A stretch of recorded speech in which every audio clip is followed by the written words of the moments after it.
Welcome back to my YouTube channel. My name is Dominique. I run the social media platform Dom in the City, where I discuss food, wine, travel, lifestyle.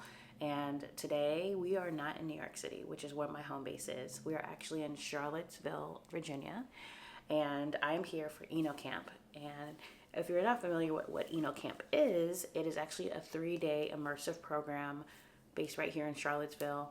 Their goal is to increase the awareness of Virginian wines and also make sure that diversity and equity and inclusion is at the forefront of this project as well too.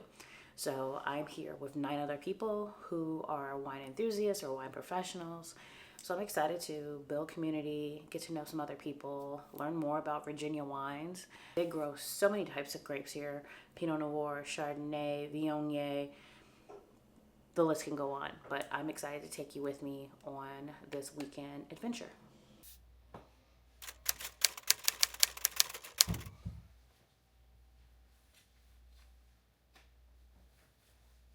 Google, what time is it?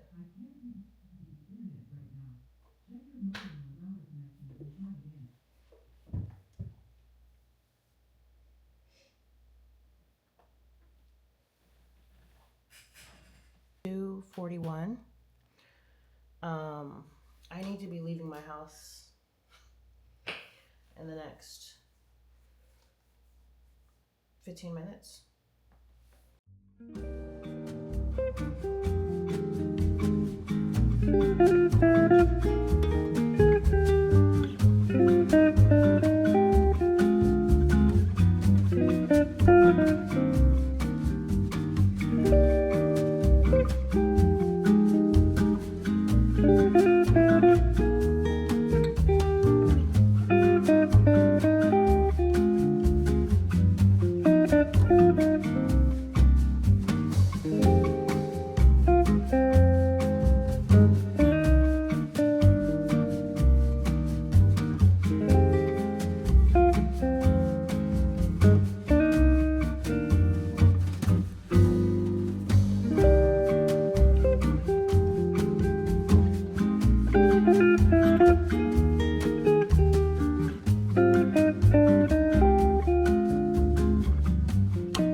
I have been in New York way too long because I just assume I can walk anywhere.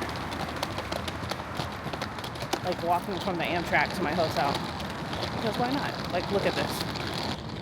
Just me and my suitcase.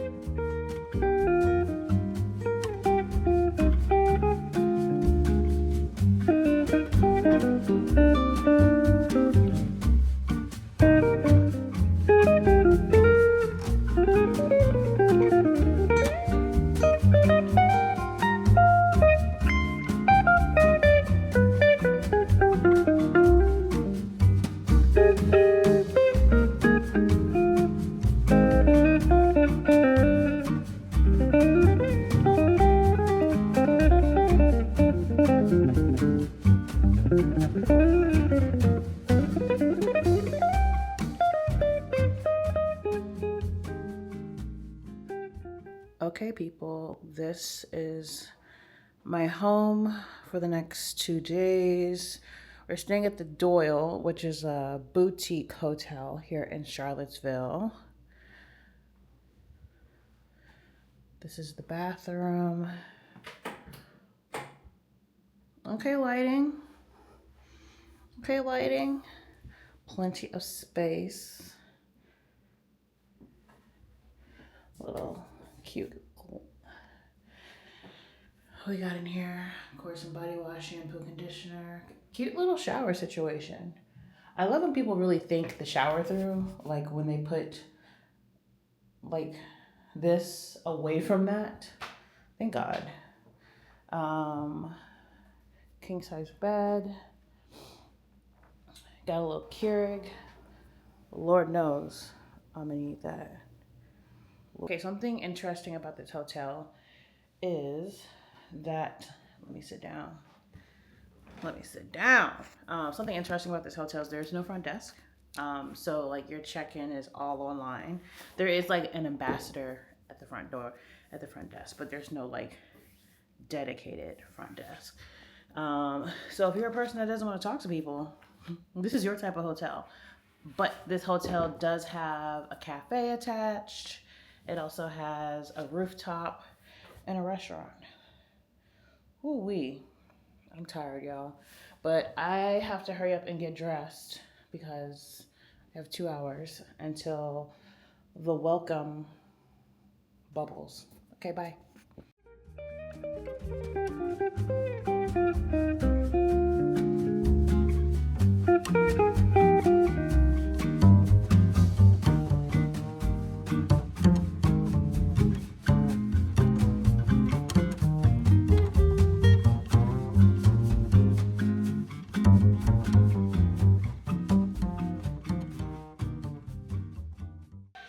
Okay, so I'm running late, but this is what I'm wearing today. Hair on fleek. The property records, genealogical histories, a whole manner of things, and we run something called the Center for Local Knowledge, which Mr. Ivan Hort helps run as well. And this is Mr. Ivan Hort. Hello, everyone.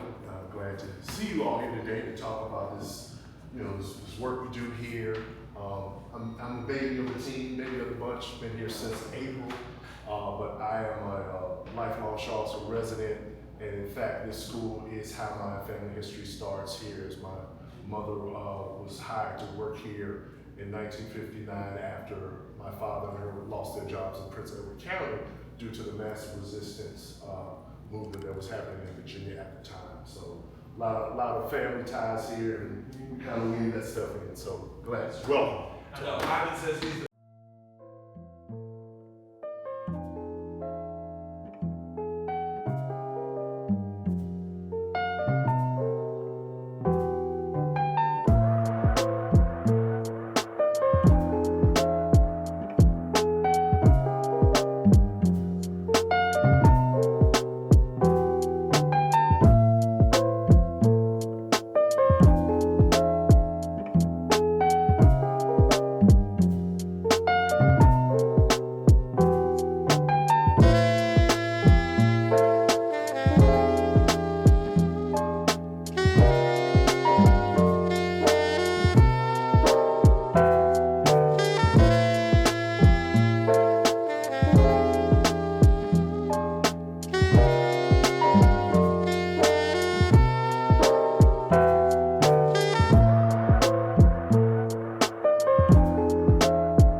the morning.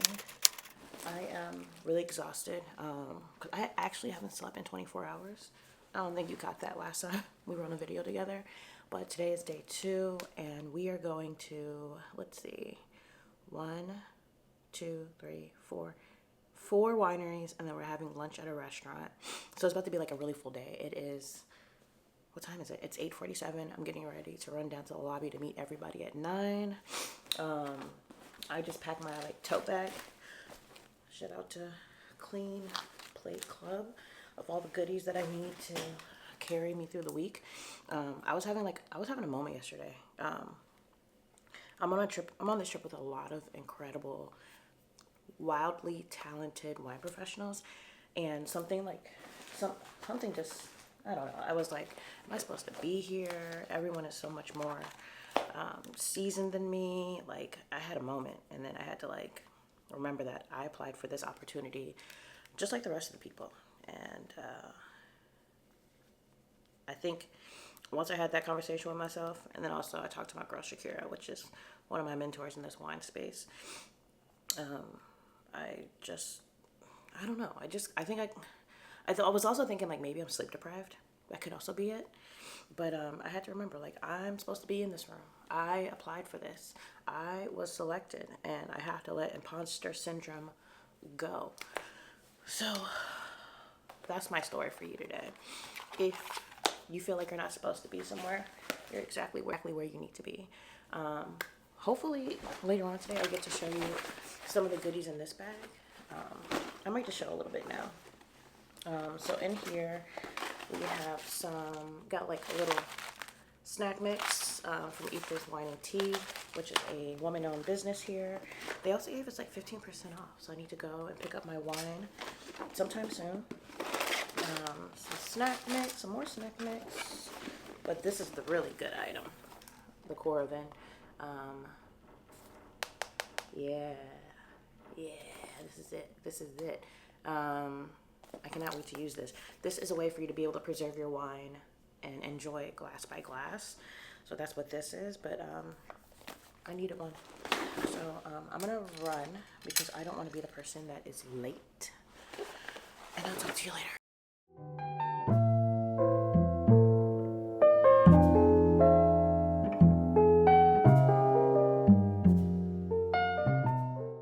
Best of the best grapes.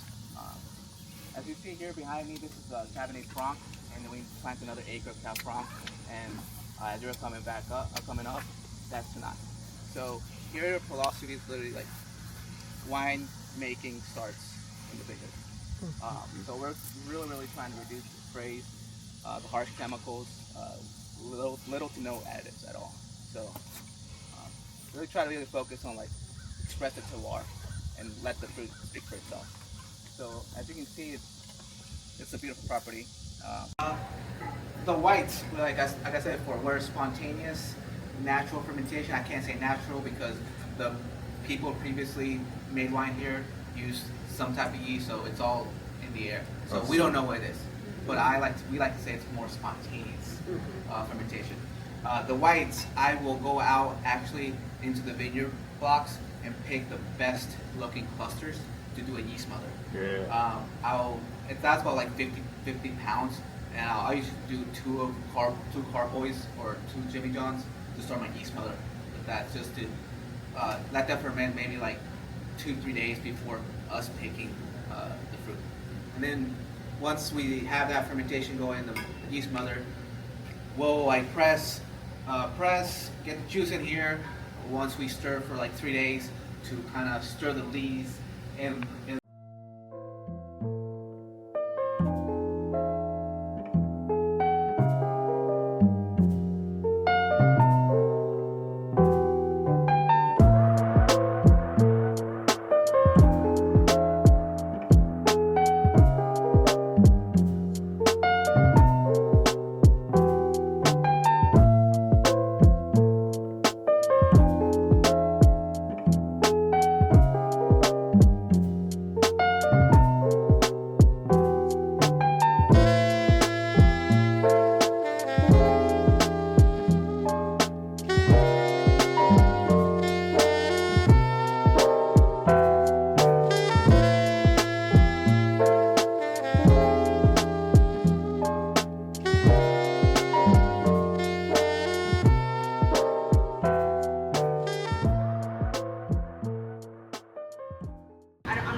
We started in 1989. Our proprietors are Dennis and Sharon Horton. Unfortunately, Dennis left us in 2018.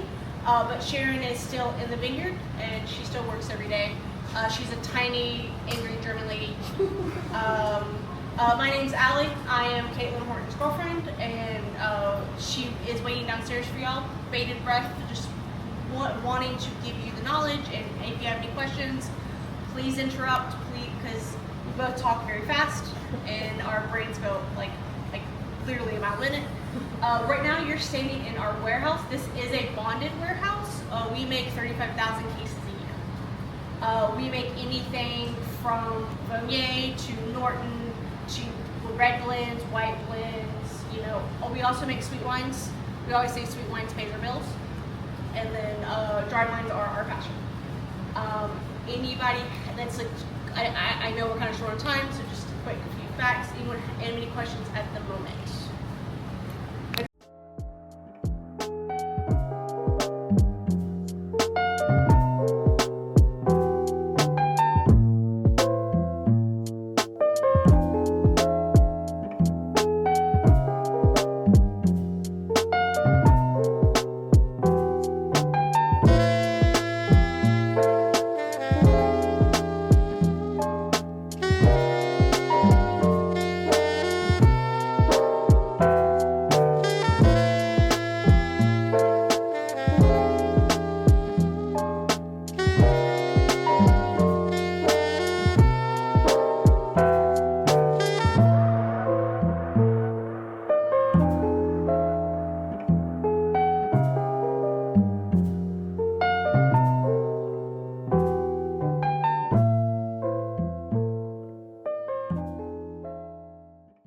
Invented by Dr. Daniel Norton in like the 1860s-ish. I don't know the exact date.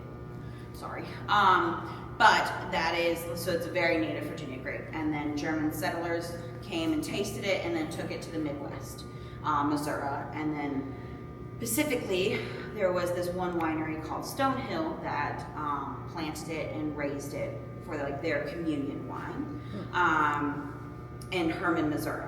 Well, my grandparents are from Hermann, Missouri, so they grew up with the Norton grape. And then when my grandfather started this, we currently have planted 17 different varieties of grapes over 67 acres.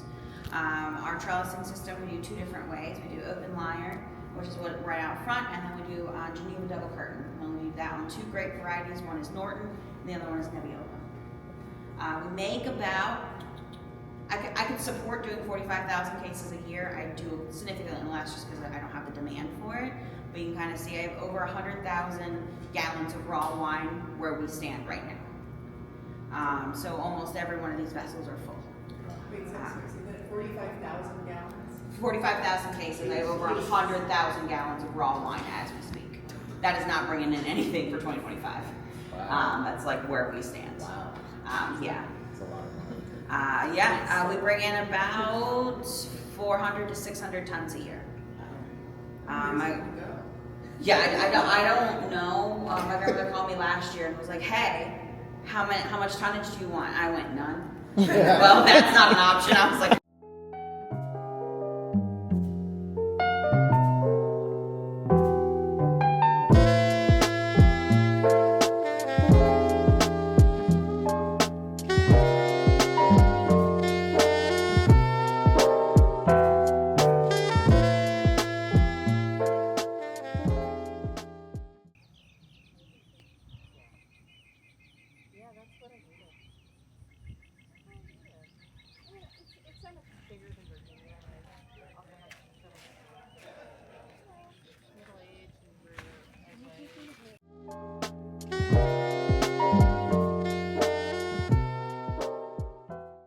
crazy bodies this place, I can tell you why.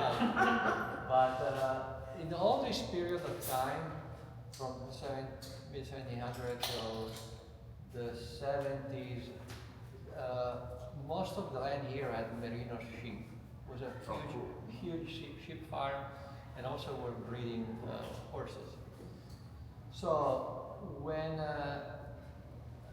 Johnny Zanning, our founder, was in his early 30s, he inherited a few years before from his uncle the company, which was mainly involved into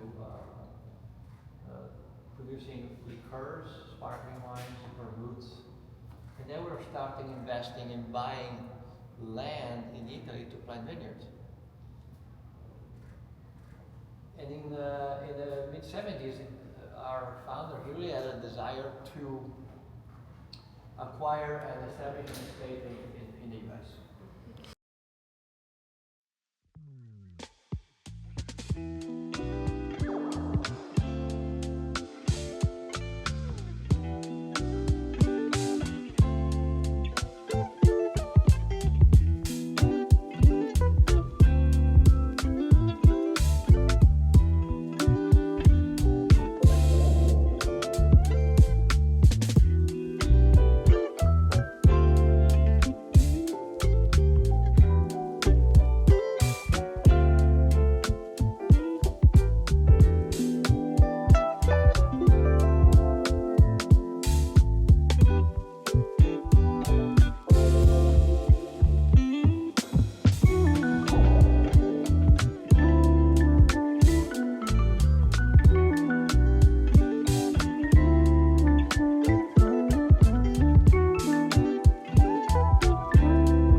Morning. It is my last day of OENO Camp here in Charlottesville, Virginia. We are heading to one winery today and having lunch, and then we're all returning home, taking Amtrak back home.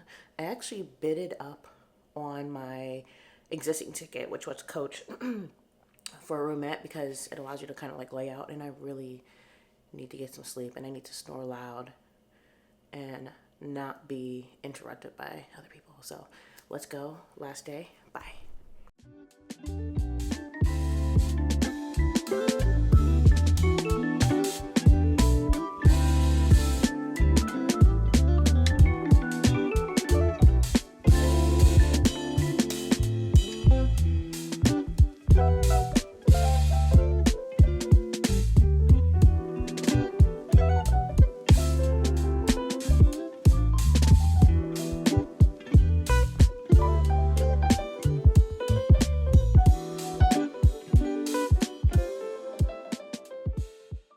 Tomorrow and the next day. So mind your step. You won't quite get the view, but hopefully we can kind of snake around here and you can see the whole facility. But yeah, just a little bit about this building. This was originally set up as gravity flow, so we do most of our picking here. It used, and then other auxiliary site, Quaker Run, that we farm as well. All the fruit comes in. It used to come in upstairs, but we doubled our production. We're like, this isn't going to work for us, so we ended up changing what is now the glass staging area to our processing space.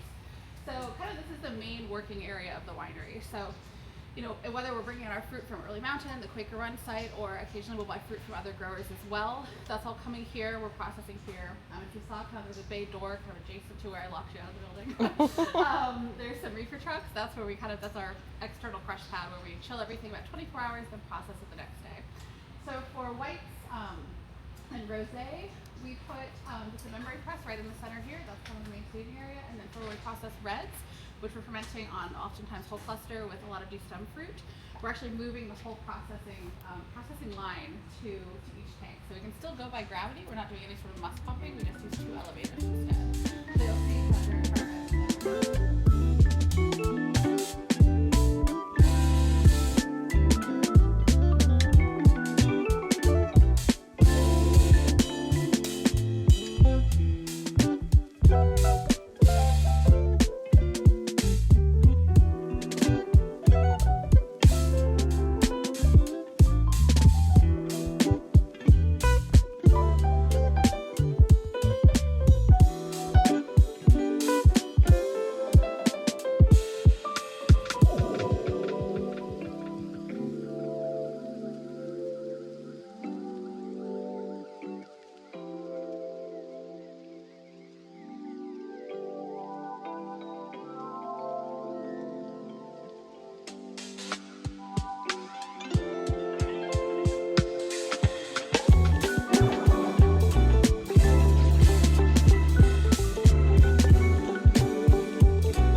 Hello, coming to you live from a roomette here on Amtrak.